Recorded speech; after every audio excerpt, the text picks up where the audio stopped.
Hi everyone and welcome to today's video. This is a B1 level business English lesson.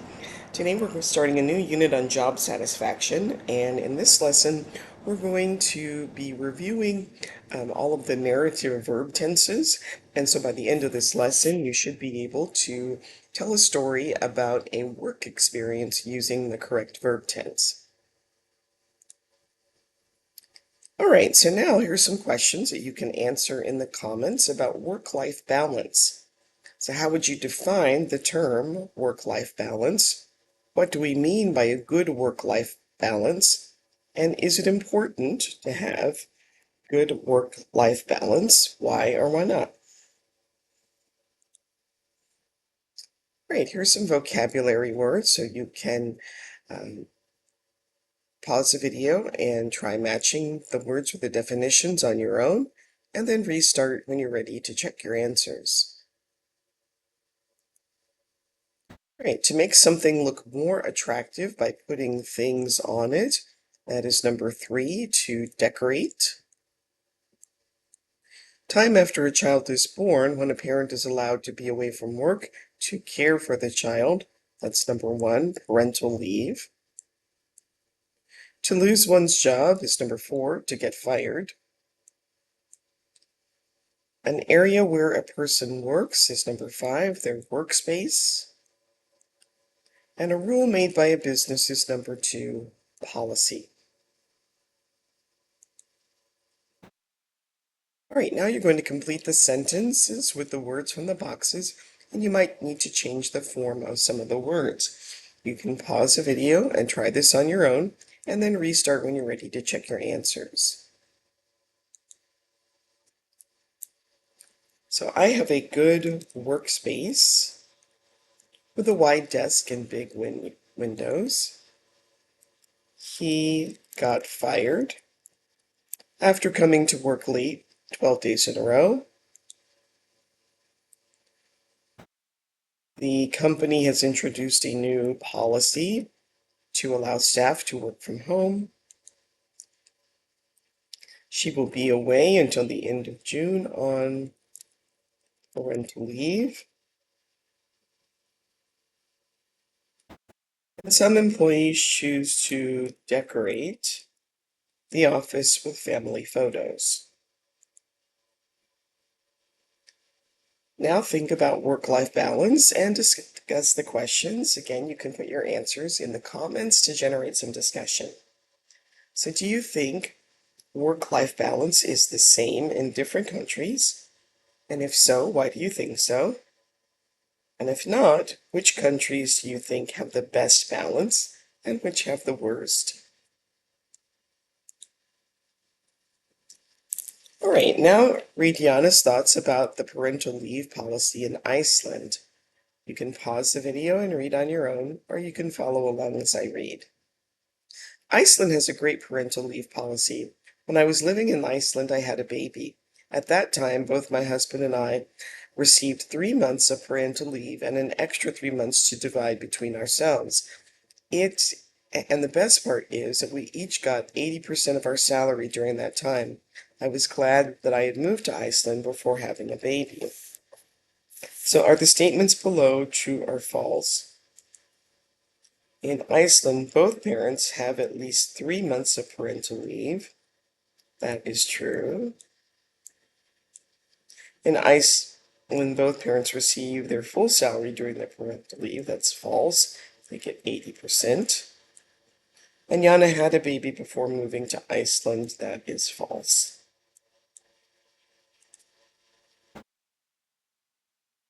Now we'll read about work-life balance in Sweden. I remember my first week working in Sweden. While I was working on a report at my desk, a colleague told me that it was time for fika. This is a traditional custom where Swedes take a break during the workday to enjoy coffee and snacks with their colleagues. Fika was always my favorite time of the day. Afterwards, I always had more energy and was much less likely to get stressed. So, true or false? Fika is when colleagues go for coffee and snacks after work. That's false. It's during the workday. Eric knew about fika before he traveled to Sweden. That is false. And Eric enjoyed the experience of fika. That is true.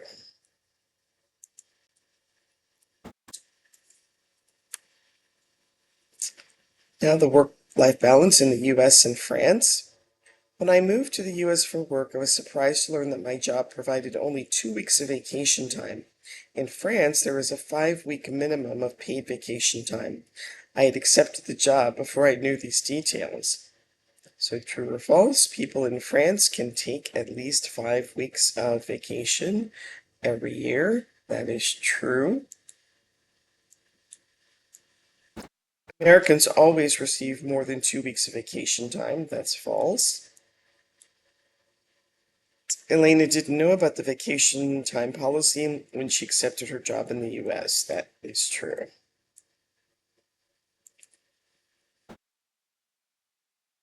Now, work-life balance in South Korea. When I was doing business in South Korea, I learned that South Koreans have really long working hours. I had a colleague who got to the office around 7 a.m. most mornings and attended business dinners almost every night, so he didn't get home until after 11 p.m. In the office where I was working, I noticed that many South Koreans had decorated their desks because they spent so much time there. Their desk is like their second home. Fortunately, in 2018, the South Korean government cut the maximum working hours from 68 hours to 52 hours, so things are improving. So true or false, a lot of South Koreans chose to decorate their workspaces. That's true. People in South Korea work longer hours now than they did in the past. That's false. Alvaro got to the office at 7 a.m. and worked until 11 p.m. That is false. It wasn't Alvaro, it was one of his colleagues. So which of the jobs do you think are the most stressful and which are the least stressful? Rank them from number 1, most stressful, to number 6, least stressful, and you can put your ideas in the comments. All right, in this lesson, we will review 3 past tense forms. First, we'll look at the past simple. We use the past simple to talk about finished actions in the past. There are both regular ed and irregular verbs. So John answered the phone.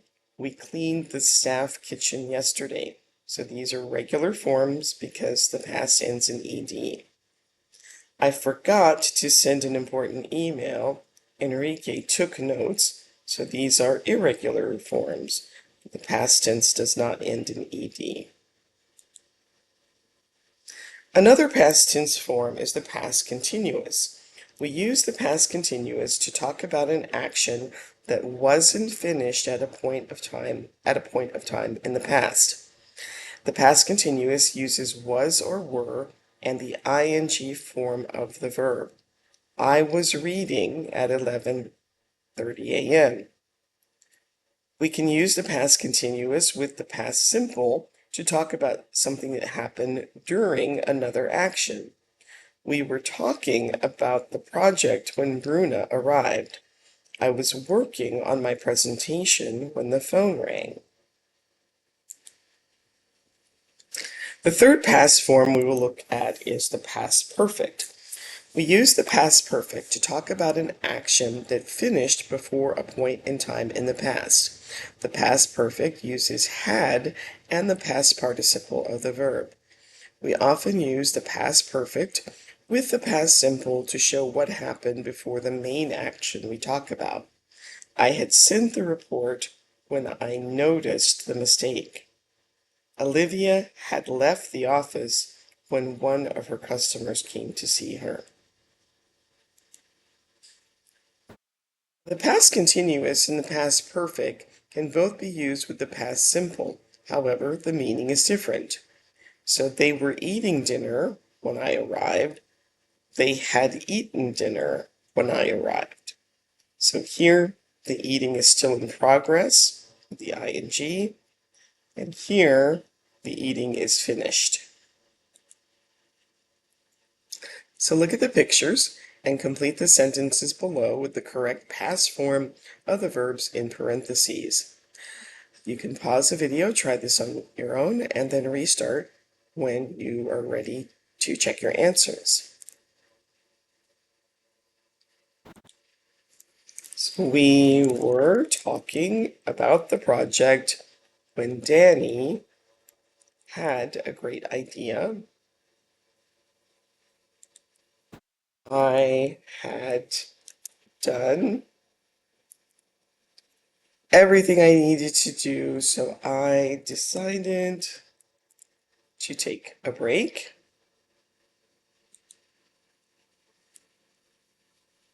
Agatha lent me a pen because I had forgotten mine. You could also use the simple past there. Forgot mine. Julio was working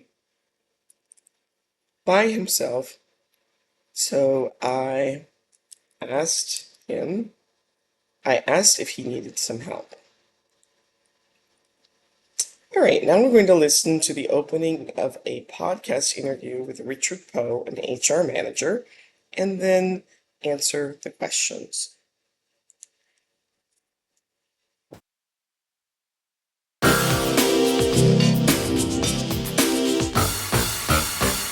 Welcome to Work Life.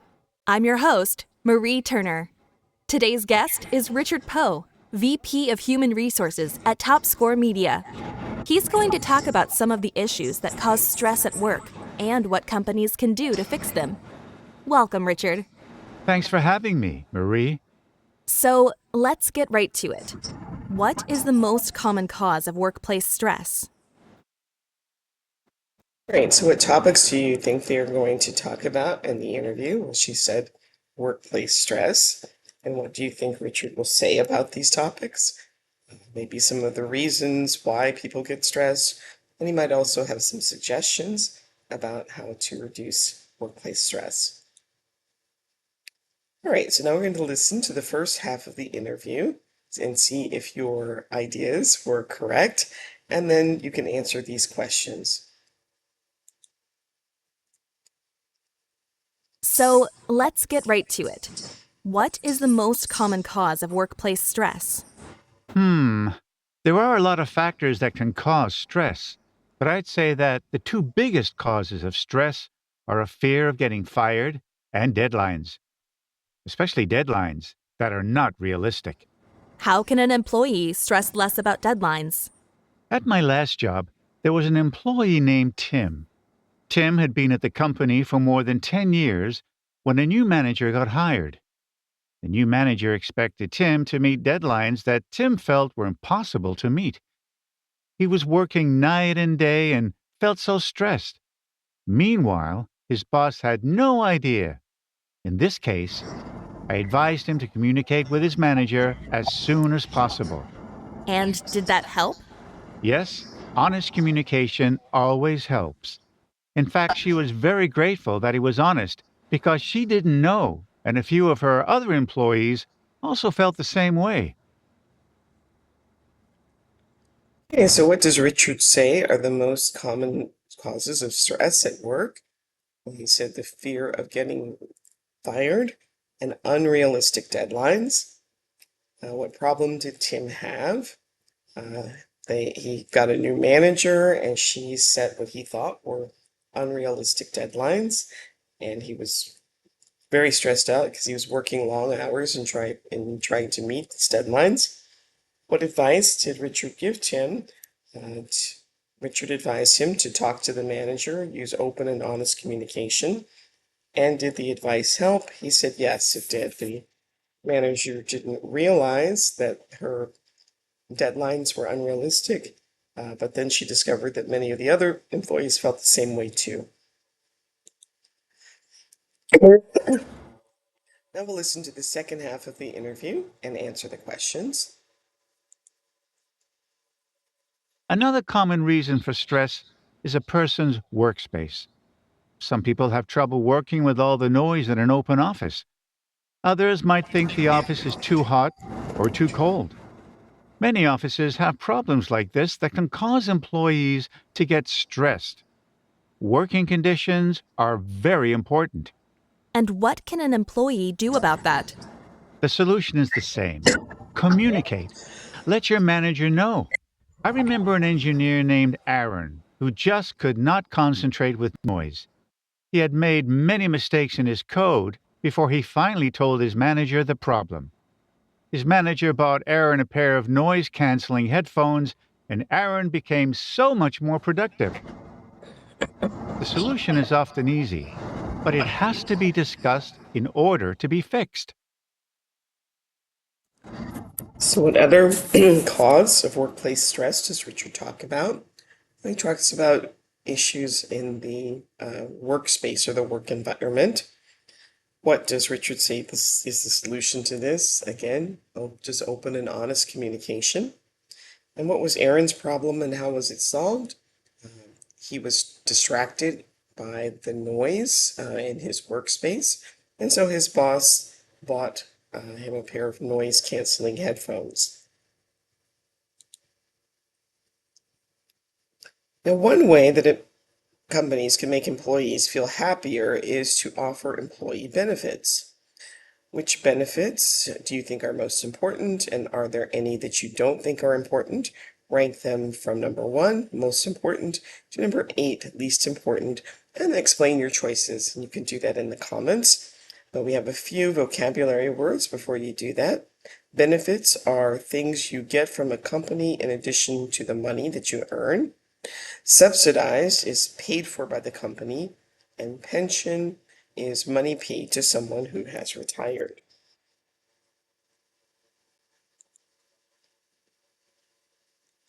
All right, you're the senior manager at a large consulting company. Read the information below and discuss the best possible solutions. The company employs 500 people. Last year, staff absence due to stress-related illness cost the company $100,000. You have a budget of $200,000 to spend over the next 3 years to reduce staff stress levels. Consider the options proposed. Think of how many employees could benefit, the physical and mental health advantages, and how long the benefits might last. So some possible solutions are to build and maintain a small gym in the company that can be used for 20 by 20 people at once. That would cost $200,000. Plan a weekend stress management training course for $50,000. Have an on-site professional counselor available once a week, $40,000. Introduce flex time for workers, $20,000. And build and maintain special break rooms where staff can relax, $100,000. So think about that. Put your ideas for the best solutions in the comments. And that brings us to the end of today's video. Please like, subscribe, share, participate in the comments, and I will see you next time. Thanks for watching. Bye.